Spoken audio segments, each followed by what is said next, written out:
네, 반갑습니다. 자, 우리가 이제 오늘부터요, 우리가 이제 예상 문제집, 첫 시작을 하는 날입니다. 저는 이제 목표가 2개월 완성으로 되어 있습니다. 2개월 완성. 그런데, 2개월 완성이지만, 우리가 이제 하루에 4시간 잡고 말이죠. 하루에 계산을 해보니까, 우리 총 페이지 수가 이게 몇 페이지냐면은, 420페이지, 400페이지 정도 됩니다. 그럼 하루에 우리가 소화를 할 수 있는 양은요, 한 50페이지 정도 나가야 됩니다. 그래서 일단 우리가 진도를 빨리 나가고 안 나가고 이게 중요한 게 아니라, 지금은 많이 풀어보는 것보다도요, 이렇게 한 문제라도 정확하게 내가 이게 맞느냐 안 맞느냐, 이걸 점검을 하고, 스스로 풀 수 됩니다. 어떤 분은요, 저도 마찬가지겠지만 성질이 급해가지고 답만 찾는 분이 있어요. 그냥 막 보다가 그냥 성질 나잖아요. 그러니까 안 풀리니까 답을 체크하고 외우는데, 그거는 이제 우리가 법규라든지 민법은 어려서 그렇게 하면 안 되고, 단지 이제 답을 찾아서 외우는 거는 딱 하나밖에 없어요. 시술개론. 시술개론은 이제 답을 찾아가지고 외우면 굉장히 효과가 있습니다. 일단 다른 거 헷갈리지 않게 하기 위해서 답을 바로 외우는 게 좋을 수도 있어요. 시술개론은. 안 헷갈리고 답만 외우면 되는데, 그러나 이제 시술개론도 이제 약간 이제 똑같이 나오지는 않죠. 그렇기 때문에 약간 이제 뒤틀어서 나오기 때문에 그것도 요즘 안 통합니다. 그래서 일단은 기본서를 안 읽으신 분이 있을 거예요. 기본서를 한 번도. 굉장히 위험합니다. 그래서 기본서를 만약에 내가 문제를 풀어보다가 기본서를 내가 안 봤다. 정독 한 번도 안 했다. 이러신 분들은요, 제 강의가 심화 과정이 있습니다. 물론 이제 기본 과정도 있고 심화 과정이 있는데, 기본 과정이나 심화 과정 하나 잡아가지고 똑같습니다. 기본 과정은 3개월이고, 심화 과정이 2개월인데, 아무래도 심화 과정은 조금 제가 진도를 빨리 나갔어요. 뒷부분을. 그래서 조금 이제 정독해서 들으려면요, 1.2배속이나 1.5배속 해가지고, 기본 과정 있죠. 그거를 권유하고 싶습니다. 예. 그래서 기본 과정을 한번 이렇게 듣고 문제 푸는 거하고 안 듣고 바로 문제 푸는 거하고 차이가 있습니다. 예. 그래서 일단 이때까지 안 들으신 분들은요, 시간을 조금 내서 많이 할 필요가 없이 하루에 한 4시간 정도에서 2시간 정도라도 강의를 들으시고 문제를 풀어보는 것이 효과적이다. 문제는 항상 그대로 나오질 않습니다. 그래서 항상 기본서의 내용을 절대량이 어느 정도 확보가 돼야 됩니다. 예를 들면 기본서가 법규 같은 경우는 3회독 정도는 해야 됩니다. 3회독 정도해서 3회독 정도는 해야 자신이 생기는 거예요. 또 회계원리 같은 경우는 5회독 정도 해야 됩니다. 5회독. 시험장에 갈 때까지. 그럼 지금 시기는 몇 회독 해야 되냐? 3회독 나가야 됩니다. 한 2회독 마치고 3회독에 접어들어야 돼요. 그럼 3회독이 언제 끝나느냐? 3, 4월에 3회독이 끝나야 됩니다. 늦어도. 3회독 늦어요. 3, 4월에 끝나야 됩니다. 모든 1차 과목은 3, 4월에 3회독 정도는 끝내야 됩니다. 그 다음에 이제 4, 5월은 뭐 하냐면은 회독수를 늘린 게 아니고 문제집이라든지 여태까지 공부했던 거를 이렇게 모으는 역할을 합니다. 요약집을 가지고 체크를 해서 모으는 역할. 그게 이제 4월, 5월입니다. 그 다음에 6월 달은 하루 만에 하루 매일매일 이제 새 과목을 가지고 돌리는 겁니다. 이렇게. 그렇게 이제 우리가 학습을 계획을 잘 수립해서 하시고 내가 절대량이 부족하다. 어떤 과목이 부족하다. 바로 여러분들이 확보해 나가야 됩니다. 하루에 8시간이라도 확보를 하지 않으면은 여러분 나중에 한꺼번에 하려면 힘듭니다. 지금은 아직 시간이 있어요. 그래서 고민할 필요 없이 여러분들이 플랜이죠. 플랜을 잘 짜가지고 접근하시기 바랍니다. 우리가 총 14개 법률, 우리가 이제 관계법규는 2차 과목이잖아요. 이 관계법규가 총 14개 법률로 구성되어 있잖아요. 14개 법률 중에서 가장 시험에 많이 나오는 게 지금 공부하고자 하는 주택법입니다. 주택법이 8문제, 그 다음에 두 번째 나오는 이제 공동주택관리법이 있습니다. 공동주택관리법이 8문제예요. 그 다음에 이제 세 번째가 건축법입니다. 이 건축법이 7문제. 그러면은 여기서 이제 세 문제는 주관식, 여기는 이제 세 문제, 요 정도. 그래서 대개 비중이 주관식은 그렇게 많지는 않습니다. 객관식이 아무래도 비중이 높아요. 그래서 아무래도 이쪽에는 세부적으로 좀 이렇게 디테일하게 나온다. 이렇게 보시고 나머지 법률들은 나머지는 전부 다 두 문제에서 한 문제 정도 이렇게 출제가 됩니다. 그래서 요 한 문제, 두 문제 나오는 부분들은 여러분들이 그 핵심 정리 또는 기본 용어라든지 핵심적인 사항 있죠. 꼭 알아야 되는 부분 있잖아요. 그런 것만 정리를 하시고 넘어가야 되는 거 시간이 많이 없습니다. 그래서 그래서 여러분들이 우리 법규가 다른 법률에 떠나서 다른 과목에 비해서 분량이 많잖아요. 방대하죠. 근데 굉장히 도움되는 것이 뭐냐면은 이 법규만 잘해도 나중에 어디에 도움이 되냐면은요. 우리가 우리가 자격증도 도움이 되지만은요. 실무하고 접근됩니다. 우리 실무. 근데 관리 실무는 공동관리법에 거의 다 나와요. 100%. 그러니까 우리가 일단 중복이 되고 그 다음에 건축법에도 일부가 중복이 됩니다. 건축법에도. 또 민간임대주택법 여러 가지 법률에서 조금씩 중복되는 게 있기 때문에 법규만 잘 놓으면요.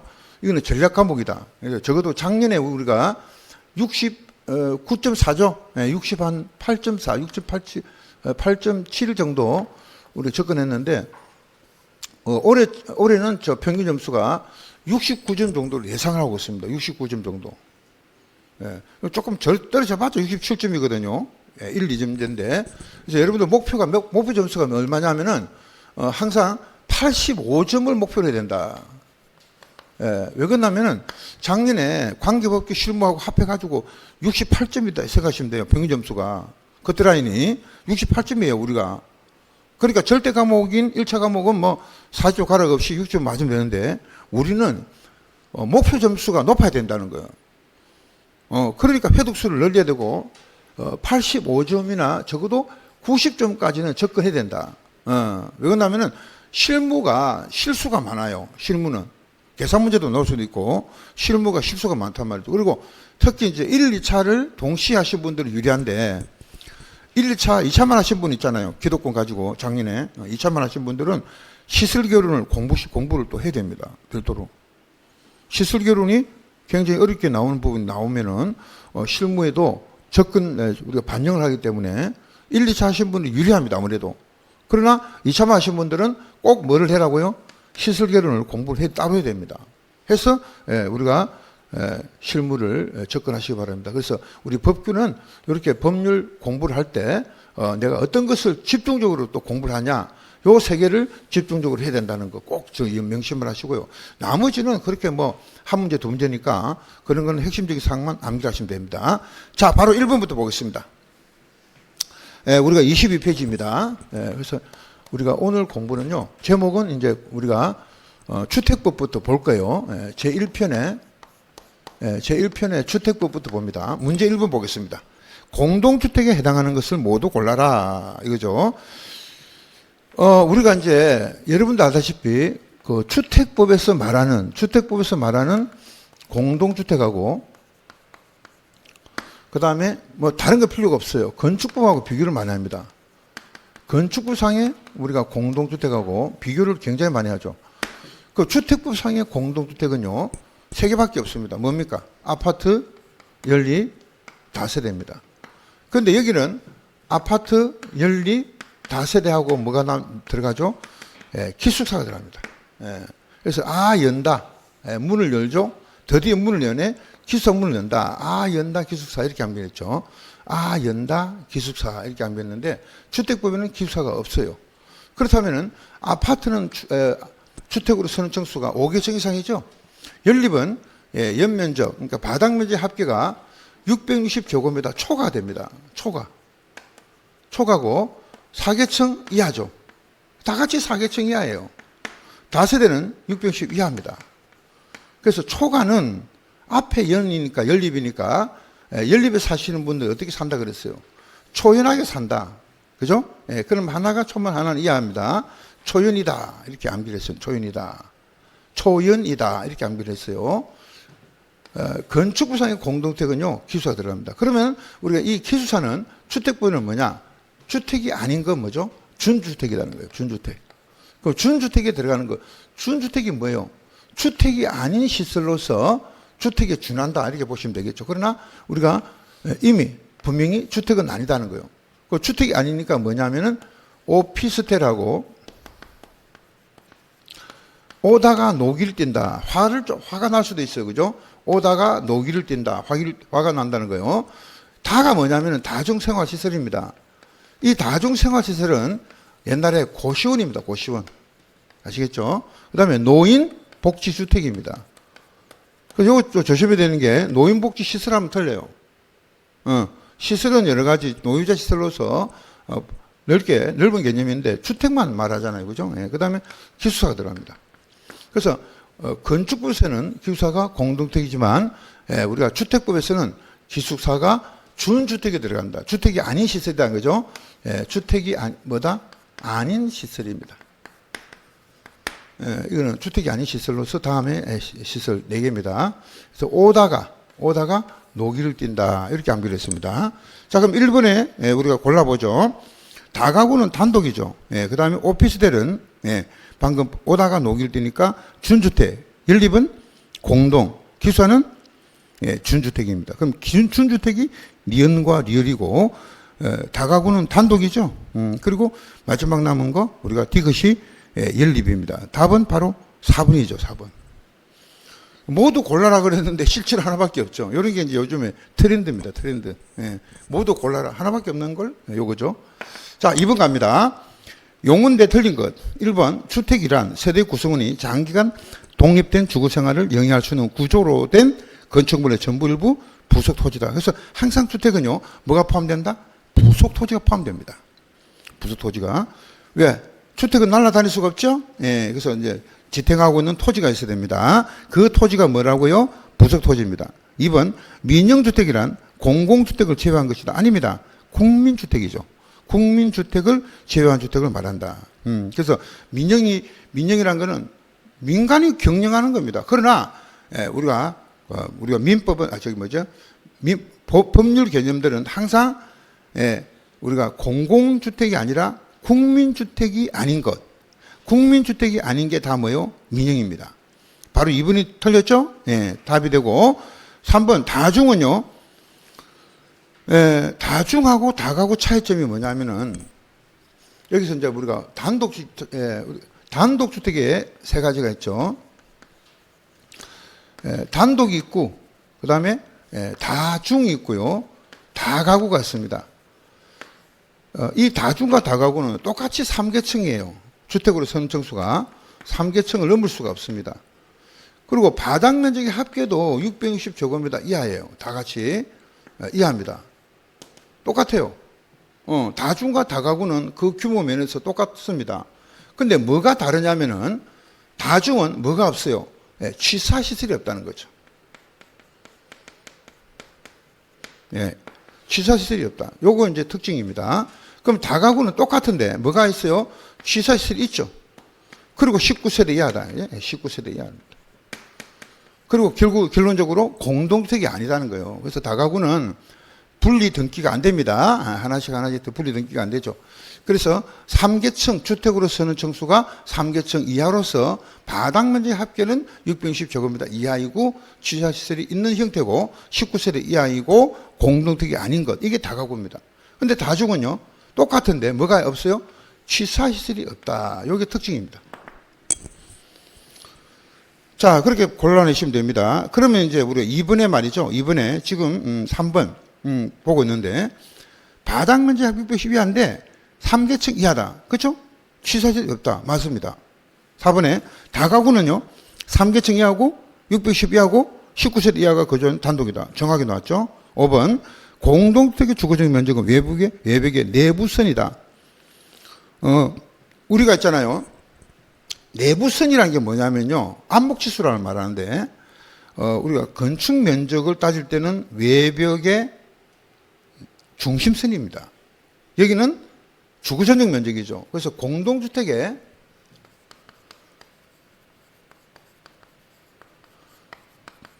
주거 전용 면적은요, 외벽의 내부선이다. 그런데 우리 건축법에 건축 면적을 따질 때는요, 외벽의 중심선입니다.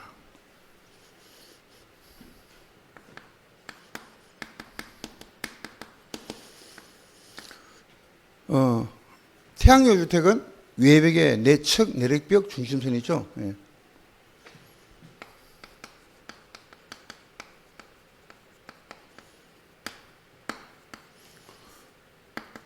건축 면적은요, 외벽 중에 내측 내력벽 중심선입니다.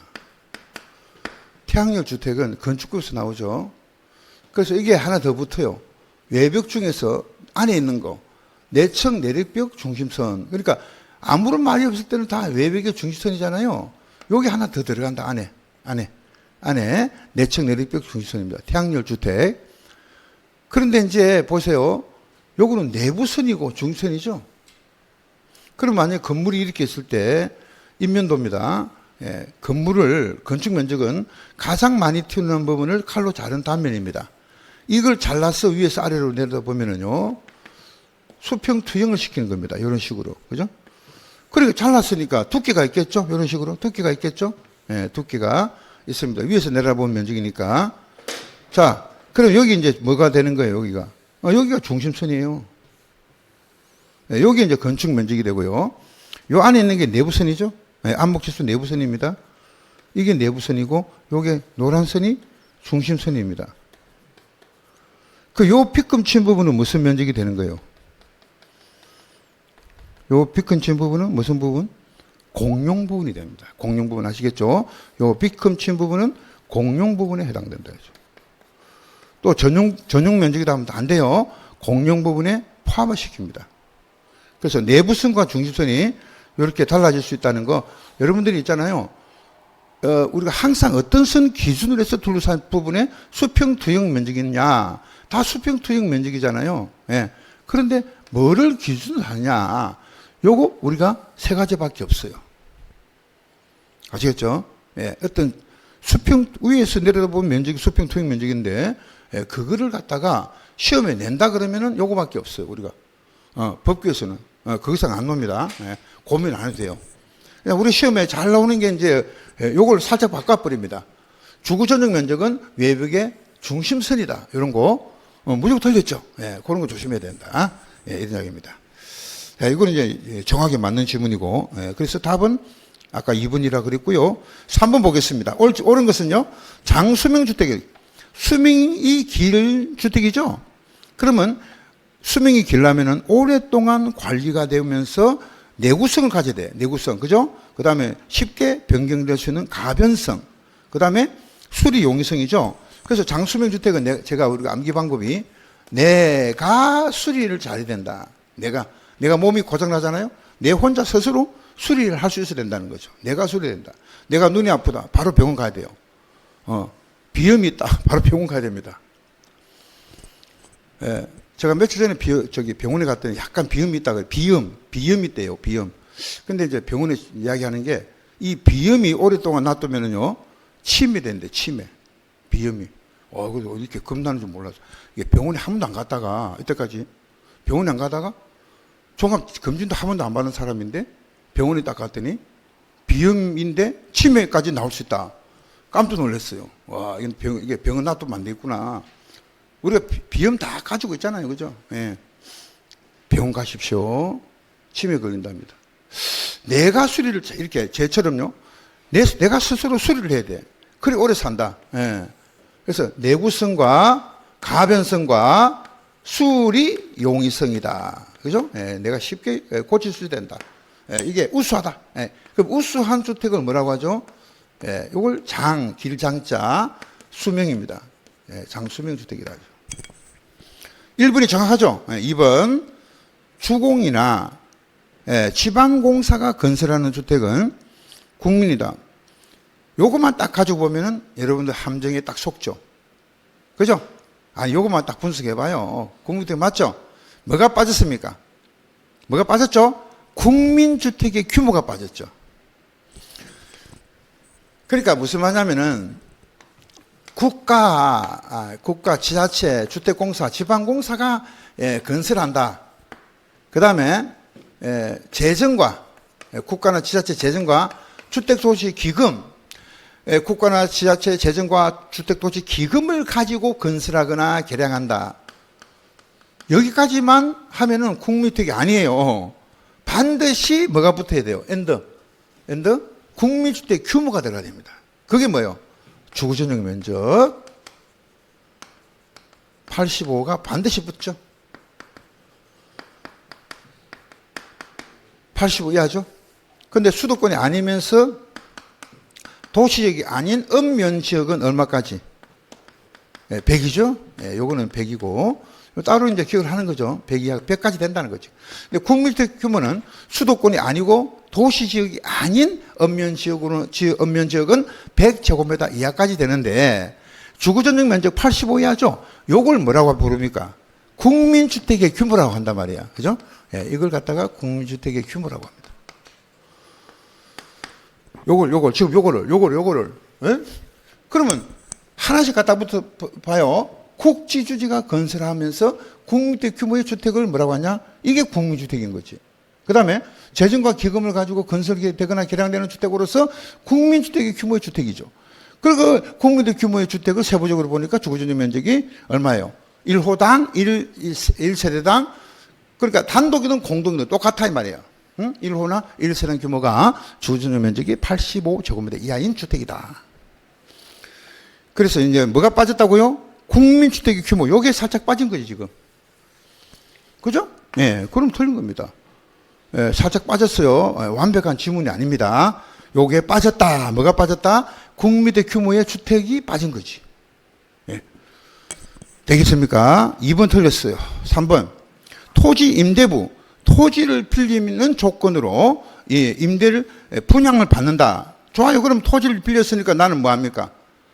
임대료만 내는 거죠. 매월. 그 임대료는 월별 임대료가 원칙입니까? 아니면은 한꺼번에 내가 예치를 하고 우리가 이제 전세 보증금처럼 예치를 하고 하는 게 원칙이냐? 그건 아니에요. 그래서 항상 월별 임대료가 원칙입니다. 자, 그럼 소유권이 문제가 되죠. 토지 임대부 분양주택은요. 소유권을 누가 가집니까? 토지 임대부 분양주택은요. 토지는 내가 빌리니까 토지는 시행자가 가진 거예요. 토지 소유권은 이 토지를 시행하는 사람, 시행자라고 합니다. 시행자가 가지는 거고, 그 다음에 주택만 분양받잖아요. 그죠? 주택만 등기가 된단 말이야. 그러니까 주택만 내가 수분양자. 여러분들 있죠? 분양자 하면 안 돼요. 분양자는 분양을 하는 사람이고요. 수분양자는 분양을 받는 국민을 말합니다. 일반 국민. 받을 숫자잖아요. 받을 숫자. 그러니까 표현을 할 때는 우리가 한자 말이기 때문에 우리 시험에는 수분양자 이렇게 안 나와요. 그래서 분양을 받는 자 이렇게 돼. 분양을 받는 자. 아시겠죠? 분양받은 사람. 분양받은 자가 뭐죠? 수분양자가 주택의 소유권을 가지게 됩니다. 그러면은 요렇게 우리가 되니까 3번을 잘 보시면요. 바뀌었다는 걸 알 수가 있어요. 맞죠? 토지 소유권은 분양자가 가진다. 바뀌었죠? 그 다음에 건물과 복리세대 소유권은 사업계획 받아서 건설사업을 시행하는 자, 즉 시행자가 가진다. 서로 바뀌어야 되겠죠? 3번은 서로 바뀌었네요. 그죠? 잘 읽어보면 바뀌었다. 4번에 건강친화형 주택이란 저에너지 건물 조성 기술 등 기술을 이용해서 에너지 사용량을 절감하거나 이산화탄소 배출량을 줄이는 것을 목적으로 건설된 주택을 말한다. 우리가 그 에너지를 절약하는 부분은요, 에너지 절약형 친환경 주택입니다. 그래서 4번은요, 에너지 전략형, 그죠? 친환경 주택입니다. 에너지를 전략하는 형태로서 환경 친화적인 주택이죠. 그래서 에너지 전략형 친환경 주택. 요걸 설명한 말이죠. 그러면은 건강 친화형 주택은 뭐예요? 이 실내 공기질을 실내 공기질을 우리가 문제 삼는 거. 다시 말해서 실내 공기질을 쾌적하게 위해서 우리가 건강하게 영위할 수 있는 그런 주택이 건강 친화형입니다. 그래서 우리가 처음에 집을 짓게 되면은 새집 증후군이라는 게 있죠. 그래서 유독 페인트 냄새 때문에 오래 못 산단 말이에요. 그래서 그런 거를 연구하는 거 건강 친화형 주택입니다. 자, 바로 4번은 에너지 전략적 친환경 주택으로 들어가야 되는 거고 4번 틀렸습니다. 그다음 5번에 간선 시설이란 이 간선이 딱 들어가 버리면은 연결이 돼요. 연결. 그러면 기관과 이거는 간선이 아니고 기관 시설이죠. 도로, 상하수도, 전기, 가스, 통신, 지역 난방은 기관입니다. 기관. 그럼 이 기관과 기관을 연결한다. 단지 밖에 있는 기관과 단지 안에 있는 기관을 연결하죠. 이렇게 연결되어 있는 걸, 요거 연결 부분을 뭐라고 하죠? 요거를 간선이란단 말이에요. 간선. 간선 시설이 됩니다. 연결된다는 말이 들어가야 됩니다. 연결이란 말이 들어가야 돼요. 연결.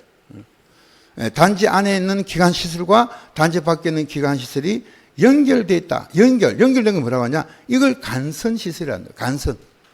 간선입니다. 그래서 간선 시설이라는 것은 우리가 도로 상하수도, 그런 이런 기관과 기관을 단지 밖에도 있고 단지 안에도 있는 것을 연결시키는 것을 간선이라고 한다. 그럼 이거는 기관이네, 맞죠? 아무 말이 없으면 기관입니다. 그럼 다 틀렸는데 답은 1번이고 4번 갈게요. 4번. 준주택에 해당하지 않는 거. 아까 준주택은 뭐라고 했습니까? 오다가 녹이를 띄죠? 그럼 문제 잘 보세요.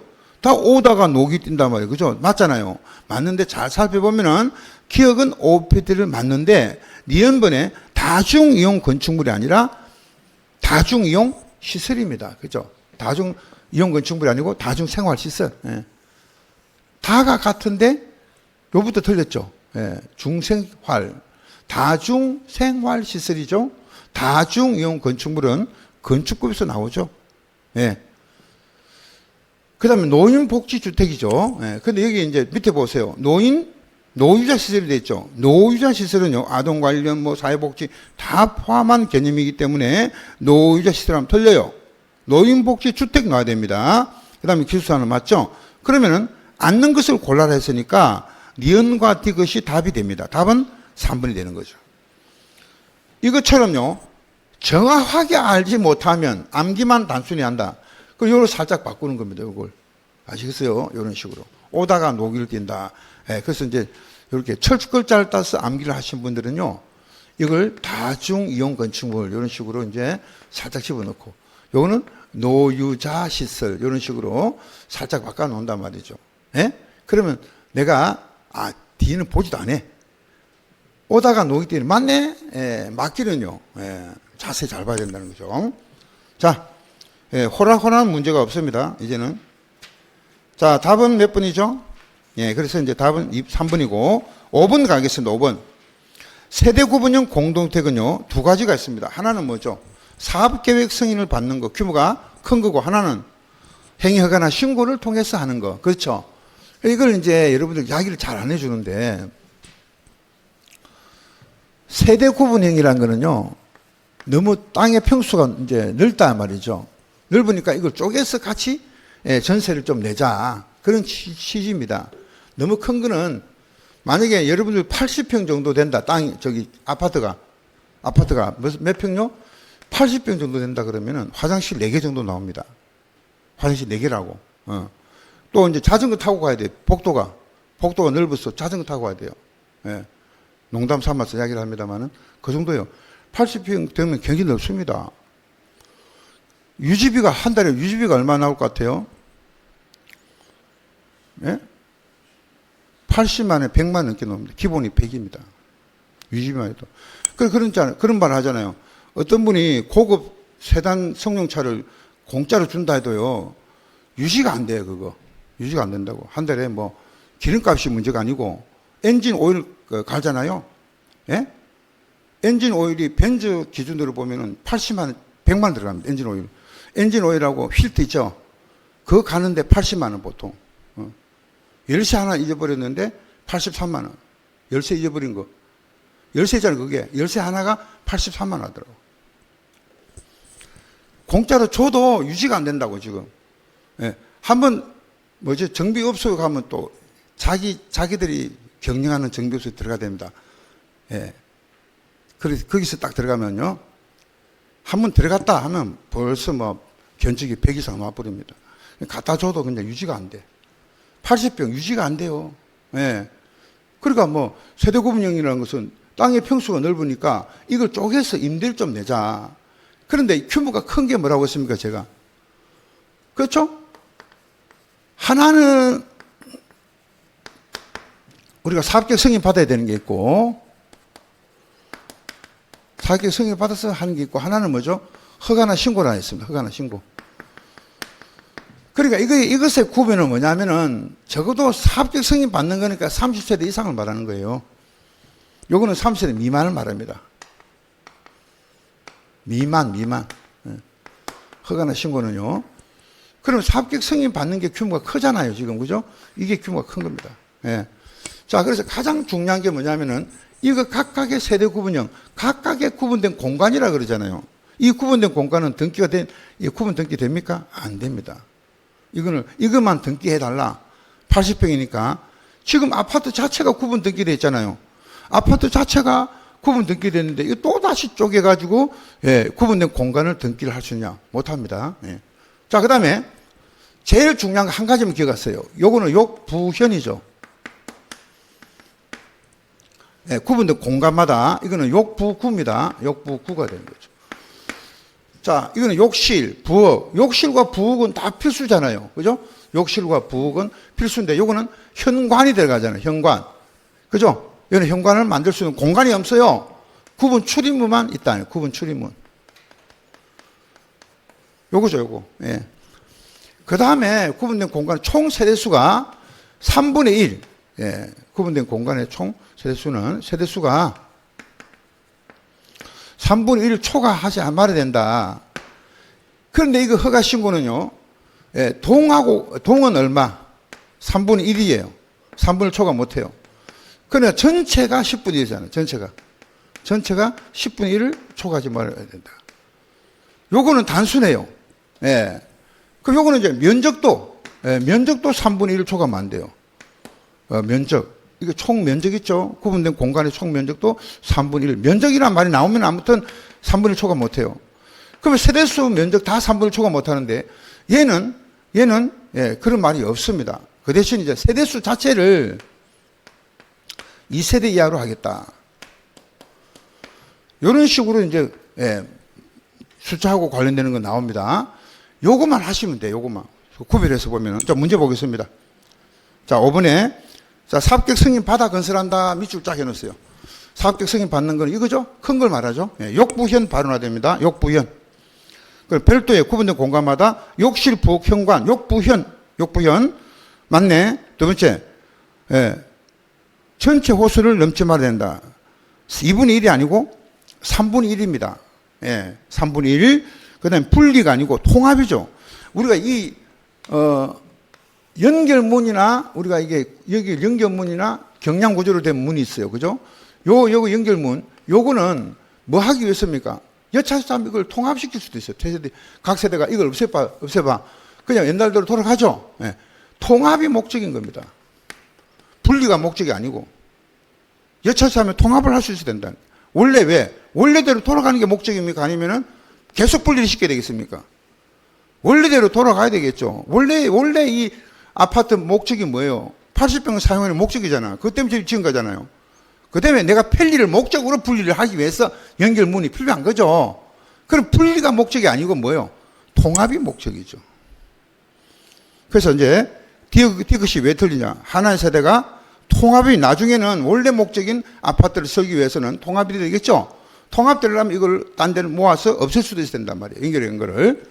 그러면 통합하에 사용할 수 있도록 연결문이나 경량구조의 경계벽을 설치해야 된다. 분리가 아니고 통합입니다. 이건 여러분들이 제가 발견했는데, 우리가 함정을 미리 파가지고 이런 문제가 나올 수 있다면 여러분 대비를 하잖아요.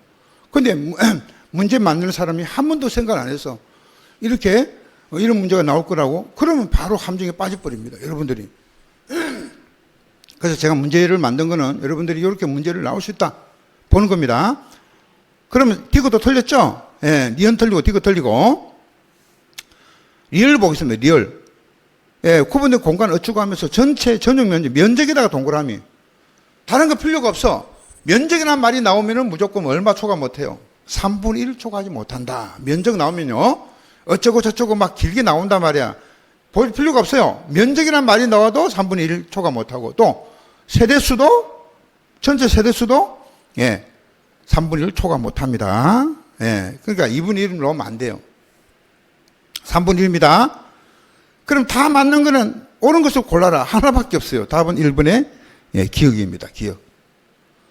이렇게 고르는 거예요. 자, 여러분들이 암기하실 때 항상 뭐 어쩌고 저쩌고 생각 필요가 없어. 전체 호수, 세대수 3분의 1 못하고 면적 얼마? 3분의 1입니다. 공동주택이니까 호수라기보다는 이걸 세대수를 따지잖아요. 예, 전체 세대수. 근데 요거는 허가 신고 부분이기 때문에 요거는 생각 필요가 없어요. 이건 당분간.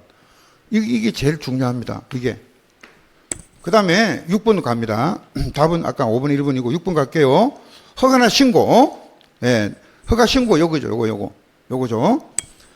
구분된 공간은 세대수 포함해서 2세대 이하다. 여기 나오죠? 예, 2세대 이하다. 그 다음에 각각의 공간마다 욕부, 형은 현이 아니고, 예, 구분 출입문이잖아요. 그죠? 우리가 다 기다리고 있었죠? 예. 욕부구, 예, 욕부현은 형님이에요. 동생 이름이 욕부구씨야. 욕부구씨. 형님이 욕부현이고, 동생이 욕부구라고요. 욕부구로 끝납니다. 구자 돌림. 욕부구씨. 예. 구분 출입문이죠? 예. 바로 니은 틀리고, 이번에는 틀린 것을 골라라 그랬어요. 예. 니은 틀렸죠? 디귿. 세대수가 전체는 얼마? 3분의 1, 동은 10분의 1. 서로 바뀌었죠? 예. 세대수 나왔잖아요. 세대수가 동은 3분의 1 초과 못하고 전체는 10분의 1 초과 못하죠. 아니, 생각해 보세요. 전체가 아무래도 비율이 작겠죠. 전체라는 말이 나오면은, 예, 숫자가 크면 안 돼. 비율이 적겠죠. 적어도 그게 전체니까 큰 겁니다. 10분의 1, 전체가 10분의 1 해도 큰 거지. 동은 10분의 1 하면 굉장히 작은 거죠. 그 생각해 보세요. 동이 3분의 1이고 전체가 10분의 1, 이 균형이 맞죠. 이걸 반대로 동이 10분의 1이고 전체가 3분의 1이다. 균형이 안 맞잖아요. 동이 10분의 1밖에 안 돼? 말이 안 되는 거지. 동이 3분의 1이고 전체가 10분의 1이죠. 예. 그러니까 서로 제가 바뀌어 놓은 겁니다. 예. 디귿도 틀렸다. 서로 바꾸면 돼요. 예. 전체가 얼마고 10분의 1이고 동이 3분의 1을 넘지 말아야 된다. 1번 안전 기준, 구조라든가 화재라든가 소방이라든가 피난 안정 등의 안전 기준을 뭐 해야 된다? 충족해야 된다. 그럼 틀린 것을 이번에는 또 틀린 것을 골라라 그랬으니까 니은과 디귿이 답은 5번에 나와 있다는 거죠. 맞습니까? 그래서 어떤 때는 옳은 것을 골라라, 어떤 건 틀린 걸 골라라. 문제 문항을 잘 보시고 이렇게 접근해야 됩니다. 7번 갈게요. 도시형 생활주택인데 옳은 것은 도시형 생활주택이란 300세대 이상이 아니고 미만이잖아요. 미만. 국민의 규모였죠. 그리고 도시적입니다. 2번 단지형 다세대는 지방도시계획위원회 심의를 받은 경우는 주택으로서는 정수를 5개층까지 건축할 수 있다. 우리가 건축위원회 심의죠. 우리가 이제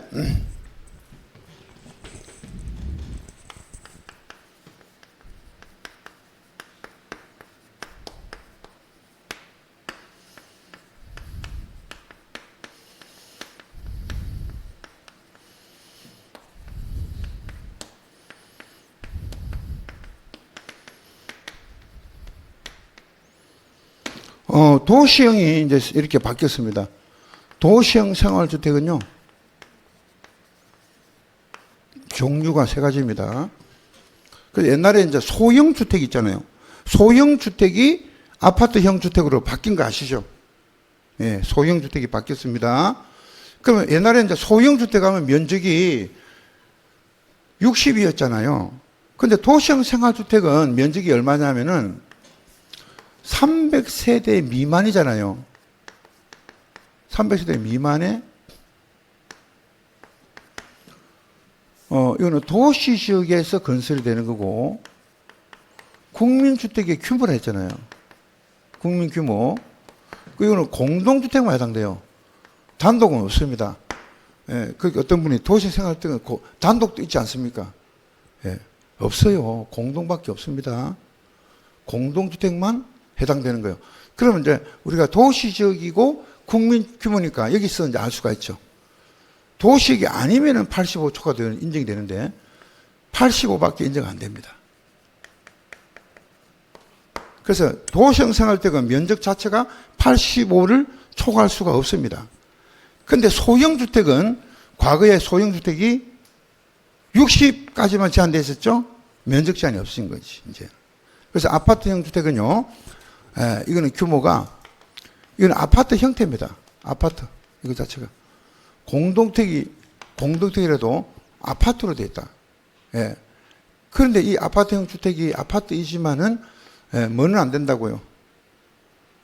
예, 이 지하층은 건설이 안 됩니다. 지하층 설치를 못하게 되죠. 아파트 형태로 짓지만은 지하층을 못 짓게 돼 있고, 또 뭐가 필수죠? 욕실과 부엌이 반드시 필수로 되어 있다는 거죠. 요겁니다. 근데 단지형은 연립주택인데 단지형으로 짓고 다세대를 단지 형태로 짓겠다는 거잖아요. 그 다 같이 뭐예요? 4계층, 원칙적으로 4계층밖에 안 되고요.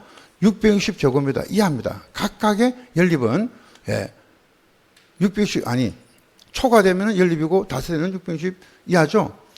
예, 공통점은 4계층밖에 안 돼. 원칙적으로. 근데 요때 이제 건축위원회 심의를 받아와라는 이야기입니다. 지방건축위원회입니다. 건축위원회 심의를 받은 경우는 몇 층까지? 5계층까지 인정해 주겠다. 5계층까지 건축을 할 수가 있습니다. 그러면 다른 건 똑같아. 연립 개인적으로 보면은 바닥면 합계 초과고 다세대는 660 이하죠. 그건 똑같아. 변함이 없어요. 다만 연립을 단지 하나의 연립만 나홀로 연립을 짓는 게 아니라 단지형 형태로 짓는다. 여러 개 질 수 있다는 거죠. 다세대도 단지 형태로 짓는다. 그런 뜻이거든요. 예. 그래서 이제 우리가 개정된 게 과거에는 소형 주택인데 이게 없어지면서 아파트형 주택으로 바뀌었다는 거죠. 요것만 바뀐 거죠. 옛날에 소형 주택은 60이었는데 아파트형 주택은 60이라는 규모 제한이 없다는 거. 그거 여기는 바뀌었습니다. 자, 이걸 이제 알고 이제 넘어가자는 거예요. 7번의 답은, 7번에 옳은 것은 했으니까 1번은 미만이니까 틀렸고 2번은요, 지방도시계획위원회가 아니고 건축위원회라 했고요. 3번에 하나의 건축물은 아파트형과 단지형을 함께 건축할 수 없다는 겁니다. 그러니까 무슨 말이냐면은, 이게 이제 하나의 건물이죠. 그럼 여기는 만약에 아파트 형태의 주택을 짓고 여기는 단지형의 어떤 연립이나 다세대를 짓는다. 단지형을 짓는다. 같은 건물 안에 도시형을 짓는다는 겁니다. 이거 안 돼요. 아파트형은 지하층을 설치를 못 해요. 그러면은 어떤 기준이 있냐면은 아파트형은 단지 안에 지하층을 못 하고 단지형 연립이나 단지형 다세대는 지하층이 가능하거든요. 그러면 지하층을 어떻게 하라고? 그러니까 지하층을 설치를 이거 아예 이렇게 하지 말라는 얘기예요. 같은 건물 안에 아파트형과 단지 연립이나 단지 다세대는 같은 건물 안에 지을 수가 없습니다. 아시겠죠?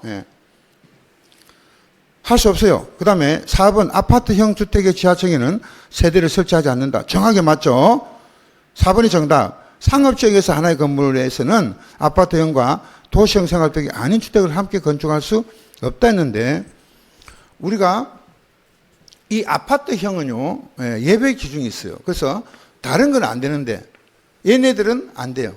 얘네들은 안 되고, 같은 건물 안에 어떤 한쪽은 아파트형으로 지었어.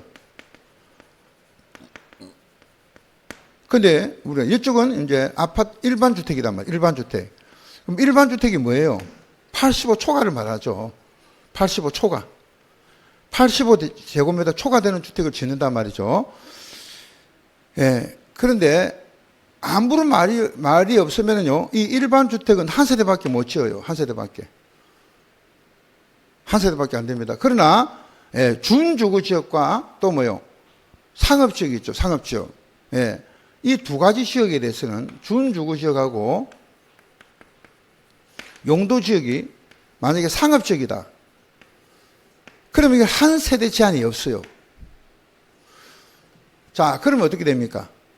같은 건물 안에 어느 쪽이든 어느 한쪽이 아파트 형태로 짓고 아파트형 주택으로 짓고 어느 하나의 형태는 일반 주택인데 예, 여기는 한 세대밖에 안 된다 그랬잖아요. 그런데 준주거지역에는 상업지역은요, 일반 주택에 세대수 제한이 있다 없다? 예, 없어요. 세대수 제한은 무관하게 지을 수가 있습니다. 예. 그러니까 같이 지을 수 있다는 거지. 아파트 형태와 일반 주택을 어울려서 지을 수가 있는데, 만약에 준주거지역이나 상업지역이 아닌 곳에서는 일반 주택 85초가 되는 주택을 한 세대밖에 못 지어요.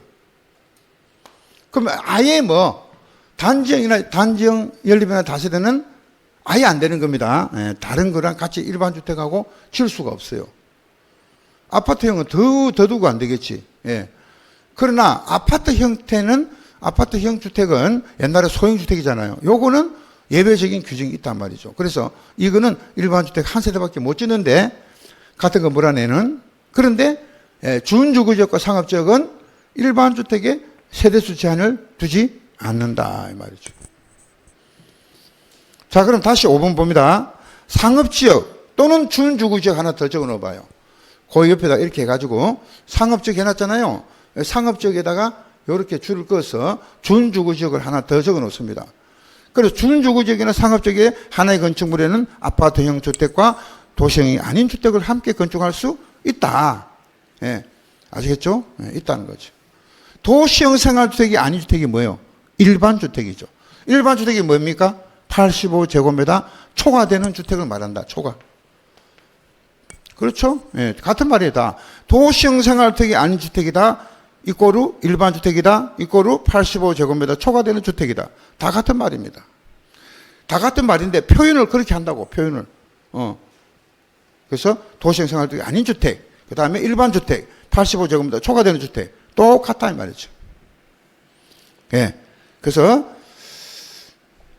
만약에 상업지역이나 준주거지역이 아닌 지역에서는요, 아파트형 주택과 일반 주택을 지을 때 일반 주택은 한 세대밖에 안 됩니다. 안 된다고요. 한 세대밖에. 주인 세대가 거주해야 되잖아요. 그런데 준주거지역과 상업지역은 이 한 세대 제한을 두지 않는단 말이죠. 그럼 몇 개 지을 수 있다. 세대수 제한이 없으니까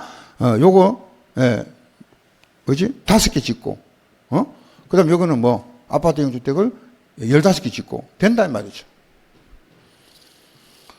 예, 그래서 그렇게 이제 정리를 하시고요. 예, 답은 4번이었고요. 예, 7번은 체크해 놓으시고, 올해 이제 개정이 됐거든요. 올해 개정이 돼가지고, 소형주택이 아파트형 주택으로 바뀌는 바람에 시험에 나올 확률이 상당히 높습니다. 예, 별표 하나. 그 다음에 8번. 부대시설이 아닌 것은, 부대라는 건 뭐예요? 딸려있다는 거죠. 예, 내 혼자 아니고 같이 가야 된다. 어차피 딸려있다. 초고속 정보통신, 관리사무소, 조경시설, 그 다음 5번에 전기자동차 충전시설은요, 부대시설입니다. 그럼 4번에 입주자시표서는요, 이거는 주민공동시설로서 복리시설이다 보입니다. 복리시설. 입주민을 위한 거잖아요, 오로지. 그러니까 입주민을 편의를 위해서 만든 시설이기 때문에 이거는 딸리는 원래부터 딸린 게 아니고 복리시설에 들어가요. 복리. 답은 4번이고, 그 다음에 9번에 복리시설이 해당하지 않는 것은 했습니다. 복리시설이 아닌 것. 근데 복리시설이 아닌 것 이렇게 안 나오고 생활 복리를 위한 공동시설에 해당하지 않는 것. 똑같은 말이에요. 생활 복리를 위한 공동시설이나 복리시설이나 똑같은 말입니다. 그럼 판매시설 중에서 소매, 시장, 상점 맞고, 공동작업장, 지식산업센터, 사회복지관. 그 다음에 다중생활시설은요, 복리시설은 맞지만 설치가 안 됩니다. 그래서 여러분들이 우리가 이제 이 단지 안에요, 주택도 들어있고 부대시설도 있고 복리시설 있잖아요. 근데 이 복리시설인데 제1종 건생시설도 들어가고요. 제2종도 들어가요. 근린생활시설이 들어갑니다. 들어가는데 이 제2종 건생시설 중에서 설치가 안 되는 게 5가지가 있었어요. 아직 주민들의 편의를 위해서 제2종 건생시설 설치가 돼요. 예를 들면 독서실은 제2종 건생이잖아요. 독서실 설치도 할 수 있다고. 그런데 제외되는 거, 안 되는 게 있다는 거죠. 뭐는 맞는데, 제2종 근린생활시설은 맞는데 설치 자체가 안 된다. 그럼 복리시설을 포함을 안 시킨다 이 말이죠. 단지 안에 그게 장총 안 단답니다. 장의사, 총포 판매소, 그렇죠. 안마 시술소, 단란주점, 그렇지. 다중 생활시설, 옛날에 고시원 있죠. 다중 생활시설. 이 5개를 반드시 암기를 해가라고 말씀을 드렸습니다. 그래서 만약에 장총 안 단다. 장총 모르는 사람 어디 있어요? 네? 장총 알죠? 네, 장총 안 단다는 제외된다. 만약에 단지 안에 있는 게 이상하죠? 오늘 술 한잔 먹고 내가 기분 나쁘니까, 야, 김 사장, 총포 판매소가 있다 생각해 보세요. 가정을. 단지 안에. 내가 100km 살고 있는데, 김 사장, 너 오늘 총 하나 줘. 한 명 내 손을 볼 거야. 이게 말이나 되겠습니까? 아빠 어디 있어? 단란주점 있어. 말 안 되는 거죠. 그래서 이 장총 안 단다. 이거를 반드시 암기를 해가야 돼요. 이거는 단지 안에 복리시설에 설치를 못한단 말이에요. 뭐는 맞는데, 건생시설은 맞는데 설치를 못한다. 그럼 다중생활시설은 복리시설에 해당하지 않는다는 거예요. 5가지입니다. 암기를 안 하면은 여러분들이 손해를 봐요. 이렇게 문항에서 살짝 숨어 있단 말이야, 이게. 숨어 있는 걸 찾아내야 된단 말이야. 너 숨어 있는 거 이리 나와. 딱 찾아내죠. 그게 시험장에 딱 가면 답이 바로 보여야 돼. 장총 안 단다. 다중생활시설? 3번 바로 찍었네. 금융업소, 다함께 돌봄센터, 다 같이 뭡니까? 복리입니다. 자, 좋아요. 조금 쉬었다가 나머지는 우리가 오늘 첫 시간이 중요하지 나머지는 일사천리 갑니다. 예. 좀 쉬었다 하겠습니다. 예.